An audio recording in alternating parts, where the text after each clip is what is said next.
All right, film and share. Sharing's caring.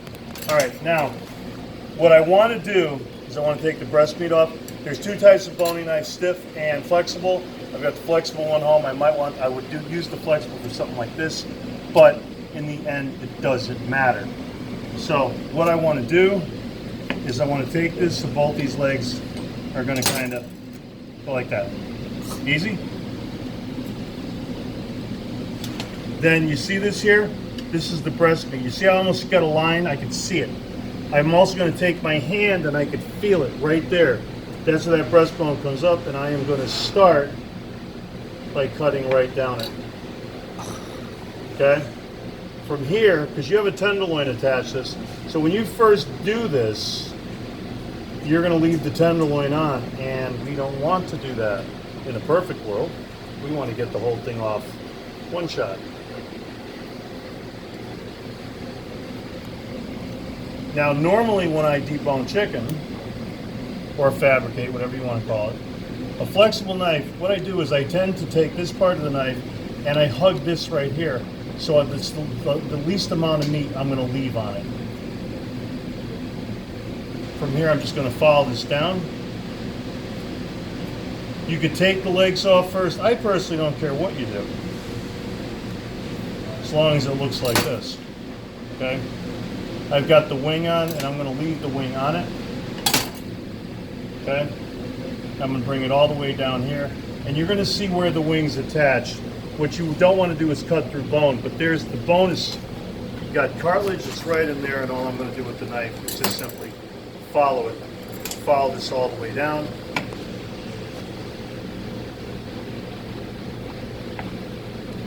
Take off any extra skin, and my hand while I'm at it. Okay? And what I want to do here is you get airline breasted chicken. Anytime I want to do something like this, you see what I do? Before I even cut it, I separate. Okay? We could make those into wings, and there's your airline breast right there. Look easy? Mm-hmm. It is easy.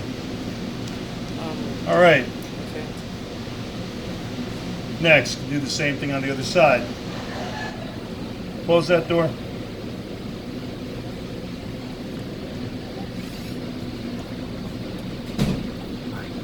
This is what you guys signed up for. I take this seriously, thus you will take it seriously. I joke around when it's time to joke around. Right now, this isn't the time, and I don't want any distractions from outside. Okay.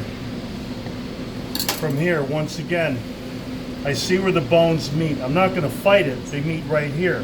All you have to do is do that to see that, okay?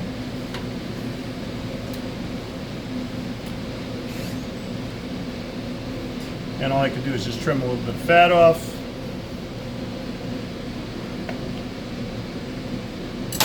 Once again, you see how I don't know if you can hear the pop when I'm doing that.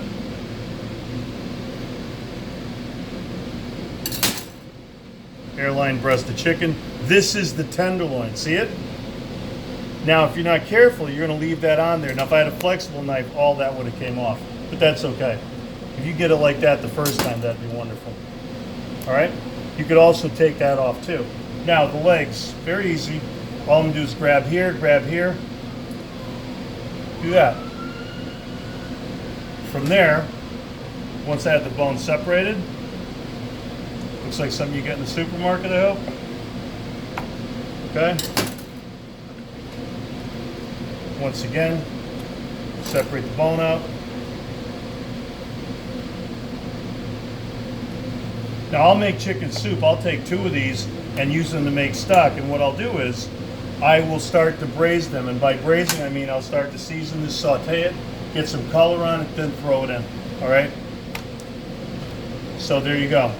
You have wings, you've got the breast meat, you've got legs and thighs. Understand, legs and thighs, I could separate this right here, okay? And I've got leg meat and I've got thigh meat. Now, carcass, flavor. So far, so good? Yeah. Good. Flavor. Now, there's 2 things on the bottom of the chicken. You want German steel for this? Now there's two ways to do chicken. That's one of them. This is the other. Okay? I've got my back right here, breast up, and all I'm going to do is I'm going to start. I'll cut that out later. I'm going to start and I'm just going to cut straight down.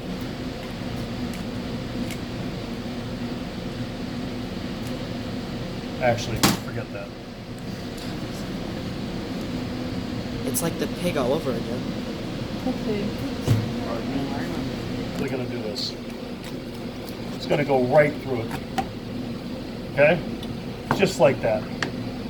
Now from here, I don't want this. So I'm going to take my knife and I'm going to cut along both sides of it. Just like that. When I get to the end, there's a little bone up here, and all I'm going to do is simply follow it. Same thing on this side. If it wants to play nice, I hope it does. Never heard bone snap so close to me like this. Okay. Back, this is nothing here. Your oyster is right under here. Okay? You could eat that. Right now we're going to use it for stock. Okay. Once I separate my chicken, I could take some of the rib meat out if I want to. But you have a natural split right here. Can you see it? Just cut. Just like that. And just like that. Alright? Now from here, if I don't want to serve this great big piece for lunch, this right now, this is 4 ways, okay? So we're going to make it 8. And when you do that, you see this? There's no line here. You just go right in half with it. Take your knife. This knife is built for doing exactly what I'm doing. Okay? Now, I want to get these separated. If you put your thumb down here, you're going to see where these two bones meet. If you go in with the knife, I won't even cut through the bone. I'll cut right through the cartilage. Okay? You will take your thumb. You see how there's almost a natural line here? You'll take your thumb. You'll feel exactly where they meet. Now you see right there, I didn't get where they meet. But I will if I keep working my knife up. Okay? Now when you're doing your oregano chicken, I would use the whole thing. Because you're going to get a lot more flavor from the fats and the dark meat down here. In with the breast meat, we could give them 1 and 1. That'd be wonderful. So what I would do is, if you want to practice, let's marinate this and have for lunch. What do you think? Okay? Now for a special, what I want to do is, we're going to give about 2 pieces per, so one of these is going to do 3 people. Okay? And all I want to do Tuesday is probably